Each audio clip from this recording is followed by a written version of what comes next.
जाना तो मुझे प्राइवेट सेक्टर में था, लेकिन फैमिली इश्यूज और कुछ जिंदगी मुझे सीधा टीचर पे ले गई। तो 12th के बाद मैंने एक स्कूल में जॉब की, लेकिन मुझे किसी ने बताया कि तुम डांस सिखाती हो, साथ साथ सोशल मीडिया पे डांस की वीडियोस भी बनाओ। बट क्या हुआ, मैंने 2-3 वीडियो बनाई, इतने में मैं स्कूल में गई। 3 से 4 दिन बाद मुझे मेरी प्रिंसिपल ने बुला लिया and said, Sejal what are you doing, क्या कर रही हो तुम, ये वीडियोस बना रही हो, तुम एक टीचर हो, तुम्हें ये शोभा नहीं देता। उसके बाद प्रिंसिपल ने कुछ इतना ज़्यादा मुझे स्ट्रेस में डाल दिया, इतना ज़्यादा कि एक दिन क्या हुआ, मैं घर आ रही थी स्कूल से।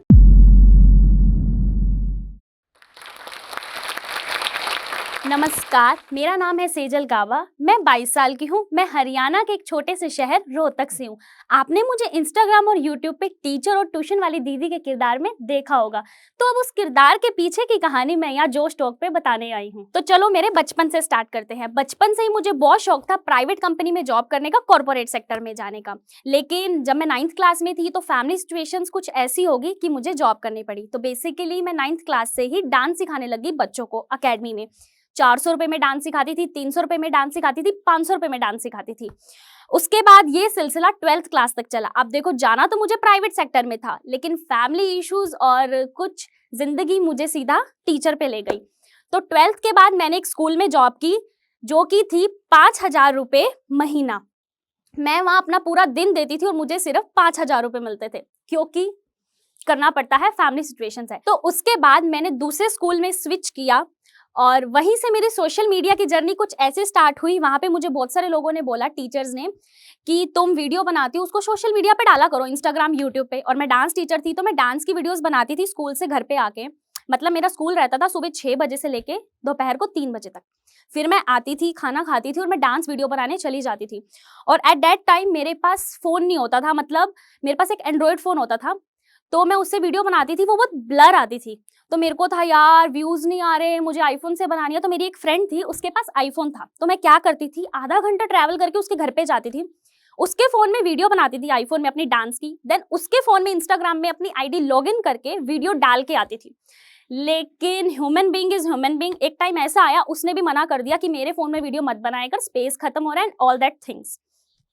तो उसके बाद मैंने सोच लिया कि मैं सबसे पहले अपना आईफोन लूंगी अगर मुझे सोशल मीडिया पे वीडियोस बनानी है।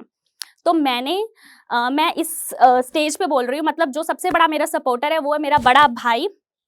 तो उसने मुझे एक आईफोन गिफ्ट किया और उसमें मैंने अपनी सैलरी भी मिलाई, क्योंकि इतनी सैलरी नहीं थी। It's just 19,000 for a month, जिसमें तुम 6 बजे से लेके दोपहर को 3 बजे तक काम कर रहे हो और संडे को भी स्कूल जा रहे हो। तो हमने लिया एक आईफोन, फिर मैंने डांस की वीडियोस बनानी स्टार्ट की। और जब मैं डांस की वीडियोस बनाती थी तो मेरे वहाँ पे मेरा एक दोस्त था जहाँ से मैं बिलोंग करती हूँ, रोहतक में। उसने मुझे बोला कि आपके एक्सप्रेशंस अच्छे हैं, चलो फनी वीडियो ट्राई करो आप। तो मैंने कहा नहीं, ऐसा तो नहीं हो सकता। फिर मैंने ट्राई की, तो मैंने जो पहली फनी वीडियो बनाई, it crosses near about 1 lakh. मतलब उस टाइम पे तो 1 लाख भी ऐसे लगते थे, ओए भाई 1 लाख व्यूज आ गए, 1 लाख। तो मैंने उसको कंटिन्यू रखा। बट क्या हुआ, मैंने 2-3 वीडियो बनाई, इतने में मैं स्कूल में गई। 3 से 4 दिन बाद मुझे मेरी प्रिंसिपल ने बुला लिया and said, Sejal what are you doing, क्या कर रही हो तुम, ये वीडियोस बना रही हो, तुम एक टीचर हो, तुम्हें ये शोभा नहीं देता, क्या बोलेंगे स्टूडेंट्स की हमारी टीचर ऐसे वीडियोस बना रही है। तो मैंने कहा मैम, मतलब एक तो सिंपल एक मैं कैरेक्टर प्ले कर रही हूँ ना उसमें, मैं जो भी फनी वीडियो बना रही हूँ। तो उन्होंने मुझे वार्निंग दी, अगर आपने ये कंटिन्यू रखा तो हम आपको स्कूल से निकाल देंगे। तो क्या हुआ, मैंने वो वीडियोस डिसकंटिन्यू कर दी, क्योंकि यार सैलरी भी चाहिए थी, जॉब भी चाहिए थी, क्योंकि तब वीडियो से कुछ मोनेटाइजेशन नहीं थी, कुछ पैसा नहीं आता था। मैंने बीच में वीडियोस छोड़ दी, मैं वापस डांस की वीडियोस पे आ गई, फनी वीडियोस छोड़ दी। फिर एक टाइम ऐसा आया कि एक दिन मेरा पता नहीं क्या मन किया, मैंने बोला कि यार हम स्कूल में इतना सुनते हैं अपनी प्रिंसिपल से, हम इतना फेस करते हैं, तो क्या ना अगर मैं उसको सोशल मीडिया पे बता दूं तो लोग कितना रिलेट करेंगे। मुझे आज प्रिंसिपल ने ये बोला, आज बच्चों के ये फोन आए, बच्चों के पेरेंट्स ने ये बोला, बच्चों ने ये बोला। तो क्या हुआ, मैंने सब चीजें भूल के एक वीडियो बनाई लाइफ ऑफ टीचर के नाम से। वो वीडियो का जो टाइटल था वो था when your mother is a teacher, जिसमें मैं मदर बनी थी, क्योंकि मेरी मम्मी भी टीचर है और मैं भी टीचर थी। जो मेरी मम्मी को प्रॉब्लम्स आती है मेरे साथ और मुझे मेरी मम्मी के साथ, मैंने वो बना के डाल दिया। जैसे ही मैंने वो वीडियो पोस्ट कितने टाइम बाद, तो उस पे कम से कम 7 to 8 मिलियन व्यूज आ गए। और मैं ऐसे हैं, और मुझे ये खुश नहीं थी कि 7 to 8 मिलियन व्यूज आ गए, मुझे ये था प्रिंसिपल के पास वीडियो चली गई, अब वो मुझे मार देगी। तो वही हुआ, अगले दिन मैं स्कूल गई, कहती सेजल व्हाट इज दिस, तुमने ये वापस स्टार्ट कर दिया, मैं तुम्हें वार्न कर रही हूँ। और मैंने ना इग्नोर किया, मैंने कहा क्या कर लेंगे, ज्यादा क्या कर लेंगे, मैंने ना डिसकंटिन्यू कर दिया, मतलब उसकी बातों को सुनना, इग्नोरेंस, और मैं अपनी वीडियोस बनाती रही। लेकिन एक टाइम ऐसा है, उन्होंने मुझे वार्निंग दे दी कि हम आपको स्कूल से निकाल देंगे। तो मैंने कहा ठीक है, देखा जाएगा, मैं अपनी वीडियोस पे कंसंट्रेट करती हूँ। तब तक मैंने यूट्यूब पे कोई चैनल नहीं बनाया था, मैं जस्ट इंस्टाग्राम पे पोस्ट कर रही थी अपनी वीडियोस, टीचर रिलेटेबल कंटेंट। वो एक ही वीडियो डाली थी, उससे इतना स्याप्पा हो गया था। तो अभी बताती हूँ कैसे। और टीचर्स जो मेरे स्कूल की थी वो मुझे अप्रिशिएट करी, वाह सेजल क्या कंटेंट बनाया है, वाह सेजल मजा आ गया, हम जो टीचर्स बातें नहीं बोल सकती थी प्रिंसिपल को, वो तूने अपने वीडियो के जरिए हमें बता दी।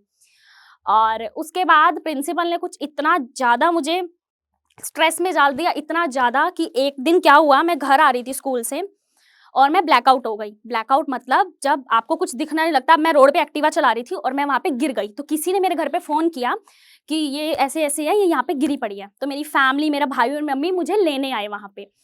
तो उसके बाद से स्कूल जाना तो हो गया कैंसिल, और मैंने स्कूल छोड़ दिया क्योंकि मैं इतनी बीमार हो गई थी, डिप्रेशन में चली गई थी। 1 मंथ का मैंने प्रॉपर ब्रेक लिया। तो उसके बाद अब लाइफ तो स्टार्ट करनी ही थी और कुछ अर्निंग पॉइंट भी चाहिए था। तो मैंने सोचा कि मैं मेकअप आर्टिस्ट का कोर्स करती हूँ, क्योंकि मुझे बचपन से ही मेकअप करना बहुत अच्छा लगता था। तो मैं प्लान करती हूँ कि मैं दिल्ली जाऊंगी मेकअप सीखने। तो मेरी खुद की सेविंग्स थे और मेरा भाई जो मेरा सपोर्टर है उसकी सेविंग्स लेके मैं चली जाती हूँ दिल्ली मेकअप सीखने। तो 1 महीना मेरे दिल्ली में बहुत अच्छा निकलता है। लेकिन एक दिन क्या होता है मेरे साथ दिल्ली में कि मुझे दिल्ली से वापस रोहतक आना था, अपना मेकअप कोर्स खत्म करके, मतलब खत्म हो गया था, मुझे दिल्ली से वापस अपने शहर रोहतक में आना था। लेकिन मेरे पास इतने पैसे नहीं थे कि मैं वापस अपने घर रोहतक चली जाऊं। तो क्या होता है, मैं अपना मेट्रो कार्ड उठाती हूँ भगवान का नाम लेके और चली जाती हूँ। मेट्रो कार्ड में तो पैसे थे।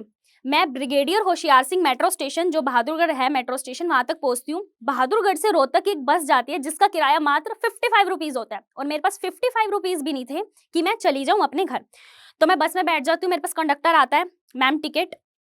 तो मैं उसको बोलती हूँ भैया पैसे नहीं है, और वो अपनी हरियाणवी टोन में बोलता है कि पैसे कौन ही, तो कित बैठ रही है, मतलब क्यों बैठ रही है यहाँ पे। मैं उसको रिक्वेस्ट करती हूँ कि जैसे ही मेरा भाई आएगा ना बस स्टैंड पे, मैं आपको पैसे दे दूंगी। तो वो मान जाता है कि ठीक है ओके। तो जैसे ही मेरा भाई आता है मैं उसे 55 रुपीज लेती हूँ और उसको झूठ बोलती हूँ कि ना मेरा पर्स दिल्ली में रह गया है, मैं उठा लूंगी बाद में, अभी तू दे दे। तो वो पैसे दे देता है। उसके बाद मैं घर जाती हूँ। उस दिन मैं इतना रोई, घर में इतना रोई कि मेरे पास इतने पैसे नहीं है कि मैं बस का किराया भर के घर आ जाऊं। लेकिन एक दिन ऐसा जरूर आएगा जिस दिन मैं ये बस खरीद लूंगी। तो उस मुकाम पे आज मैं खड़ी हूँ कि मैं एक बस 1 महीने में आराम से खरीद सकती हूँ। तो अभी तो रुको, अभी तो मेरी मेन कहानी स्टार्ट हुई है। अब मैं आ गई थी रोहतक और मुझे कुछ कमाना था। अब मेकअप आर्टिस्ट में मैंने इतना पैसा लगाया, उसको निकालना भी तो है कमा कमा के।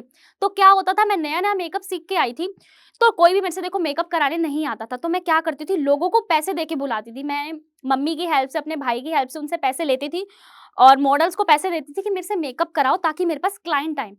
2-3 क्लाइंट आए, कोई 400 में मेकअप कर दो, कोई 500 में मेकअप कर दो, लेकिन अर्निंग के लिए वो पैसे काफी नहीं थे। और साथ साथ क्या होता था, मैंने स्कूल रिसेंटली छोड़ा था, तो मेरे पास टीचर्स की कॉल आते थे कि आज सेजल स्कूल में ना ये हुआ, पता है आज क्या हुआ, वो मैम है उसने ये कर दिया, आज प्रिंसिपल मैम ने ये कर दिया। तो मैं उनकी बातें सुनती थी। तो मैंने सोचा कि जो मेरा डेड अकाउंट पड़ा है फनी वीडियो वाला, तो क्यों ना मैं उसको उठाऊं और ये जो मुझे स्टोरी सुना रही है वो मैं अपने अकाउंट पे डालूं। तो वही हुआ, मैंने एक वीडियो बनाई, लाइफ साइकिल ऑफ टीचर्स, कि टीचर्स के साथ पूरे दिन में क्या होता है। स्कूल की भड़क हो जाती है उन्हें, पेरेंट्स के फोन आते हैं, प्रिंसिपल से डांट पड़ती है, घर आके घर का काम करो। तो मैंने सेम स्टोरी बना के इंस्टाग्राम और एक यूट्यूब पे चैनल बनाया और उस पर डाल दी।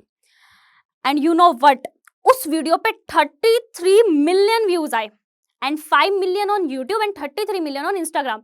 उससे मेरे फॉलोअर्स बढ़ गए एकदम, और मुझे इतनी तारीफ मिली, मतलब कहाँ कहाँ तक गई वो मेरी वीडियो, कहाँ कहाँ तक। और मैं आपको बता दूं, वो वीडियो मैंने जैन 2024 में डाली थी, टीचर्स की पहली वीडियो, इंस्टाग्राम पे भी और यूट्यूब पे भी। मैंने तभी से डिसाइड कर लिया था कि मैं रेगुलर वीडियोस डालूंगी टीचर की, चाहे कोई मुझे रोस्ट करे, चाहे कोई मुझे कुछ कहे। और वो सिलसिला चलता रहा। मैं दिन रात मेहनत करती रही, और अब दिसंबर 2024 में मेरे इंस्टा पे 6 लाख प्लस फॉलोवर हैं और यूट्यूब पे 6 मिलियन प्लस सब्सक्राइबर हैं। मतलब मैं क्या करती थी, मैंने 5 साल जॉब किया है स्कूल में। मेरे साथ जो भी स्कूल में हुआ है, मुझे प्रिंसिपल ने डांटा है, मेरी किसी टीचर से बात हुई है, मैंने किसी बच्चे को थप्पड़ मारा है, किसी के बच्चे के पेरेंट्स से मेरी बात हुई है, वो सब कंटेंट उठा के मैं इंस्टाग्राम और यूट्यूब पे डाल देती थी। एंड यू नॉट बिलीव, मेरे पास कमेंट्स आते थे लोगों के, अरे सेजल इतना रिलेटेबल, अरे सेजल इतनी सच्चाई कैसे तुम्हें पता है, अरे सेजल तुम टीचर थी क्या। तब मैं समझ गई कि सेजल गाबा जो तू कर रही है बिल्कुल ठीक कर रही है, इसी कंटेंट को आगे बनाती रहे और ये सिलसिला अब आगे चलता ही रहेगा। और मैं पीछे मुड़ के देखती हूँ तो ये सोचती हूँ, देखो जो लोग मुझे रोस्ट करते थे, मेरे से बात करना पसंद नहीं करते थे, वो मुझे फोन करके कह रहे हैं सेजल हमें अपनी वीडियो में ले ले, हमारे बच्चों के साथ ना फोटो करा ले प्लीज। मतलब और मैं ये देखती हूँ कि एक सेजल गाबा थी जो 5,000 महीने का कमाती थी, सुबह 6 बजे स्कूल जाती थी और दोपहर को आती थी, अब वो सेजल गाबा महीने में एक बस खरीद सकती है। और एक और बात, आप कहोगे कि 10 महीने में इतने मिलियन सब्सक्राइबर्स और इतने पैसे कमा लेती है कि एक बस ले लेगी महीने में, ये कैसा स्ट्रगल हुआ? अभी बताती हूँ। वो 10 महीने जो मैंने काटे हैं ना, मेरे से पूछो। सुबह 6 बजे उठ के मैं कंटेंट लिखती थी अपने टीचर्स के, अपनी मम्मी से पूछ के, टीचर्स को फोन कर करके कि स्कूल में क्या क्या होता है। उसके बाद कंटेंट लिखती थी, उसके बाद धूप हो, आंधी हो, तूफान हो, बारिश हो, मैं कंटेंट बनाने जाती थी। साड़ी बांधना is not a simple thing. मेरे हर कंटेंट में मैं खुद से साड़ी बांधती थी और कंटेंट बनाने जाती थी। और उसके बाद 3 महीने बाद मेरी YouTube की मोनेटाइजेशन स्टार्ट हुई। वो जो 3 महीने मैंने स्ट्रगल किया ना, बिना पैसों के, अपने घर वालों से पैसे मांग मांग के, एक एक चीज के, जब मेरी 3 महीने बाद मोनेटाइजेशन हुई तो मेरी पहली YouTube की इनकम आई 30,000 रुपीज। देन मैंने सोचा कि कंसिस्टेंसी बहुत इंपॉर्टेंट है, पेशेंस रखो अपने अंदर और कंसिस्टेंट रहो तो आप बहुत आगे जा सकते हो। उसी कंसिस्टेंसी और पेशेंस से आज मैं यहाँ हूँ। तो मैं आपको भी यही बताना चाहूंगी, आप जो भी काम कर रहे हैं उसमें कंसिस्टेंसी रखें और पेशेंस रखें, जरूर आप एक दिन सफल होगे जैसे मैं हो गई हूँ। मेरी तरफ से आप सबको ऑल द बेस्ट। और मैं यही कहना चाहूंगी, भगवान जी जो करते हैं अच्छे के लिए करते हैं। कहाँ मेरा बचपन का सपना था कि मैं प्राइवेट नौकरी करूंगी, अगर मैं प्राइवेट नौकरी कर रही होती तो कहाँ वहाँ 20,000 रुपए में कर रही होती, और अब देखो मैं कहाँ खड़ी हूँ। तो भगवान जी जो करते हैं अच्छे के लिए करते हैं। And thank you so much मेरे मम्मी और भाई को, जिन्होंने मुझे इतना सपोर्ट किया, कभी रोका नहीं कि ये नहीं करना वो नहीं करना।